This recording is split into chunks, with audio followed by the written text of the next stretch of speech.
Il-listi ta' stennija tal-angiogram se jonqsu minn 9 xhur għal 6 ġimgħat. Ħabbar dan is-Segretarju Parlamentari għas-Saħħa Chris Fern waqt il-programm Perspettiva fuq One Radio.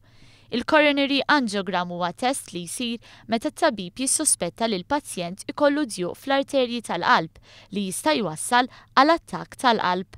Fl-aħħar tal-2013 pazjent kellu jistenna 9 xhur biex issirlu angiogram, saħansitra kien hemm żmien fejn wieħed jistenna sentejn.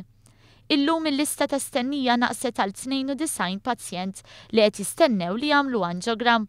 Dawn il-pazjenti se jinqdew fis-6 ġimgħat li ġejjin.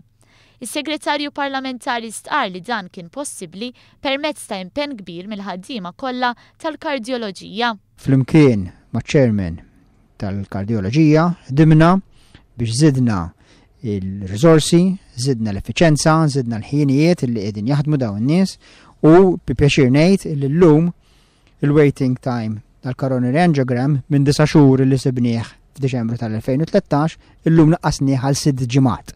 F'sena u nofs twaqfet ukoll klinika tal-angiogram biex il-pazjenti jsirilhom vista qabel il-proċedura tal-angiogram stess.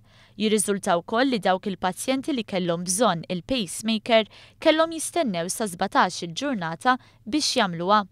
Issa l-pazjenti qed jinqdew fi żmien 48 siegħa biss. Intant Fern fakkar kif din mhux l-uniku lista ta' stennija li qed jindirizza l-Gvern fost listi oħra hemm tal-MRI u tal-katarretti. Fejn hemm ir-rieda, fejn hemm l-impenn, fejn l-affarijiet mhux nitfahom taħt it-tapit imma nitlu għalihom biex minn qudiem, irnexxina naslu u bil-mod qegħdin naslu.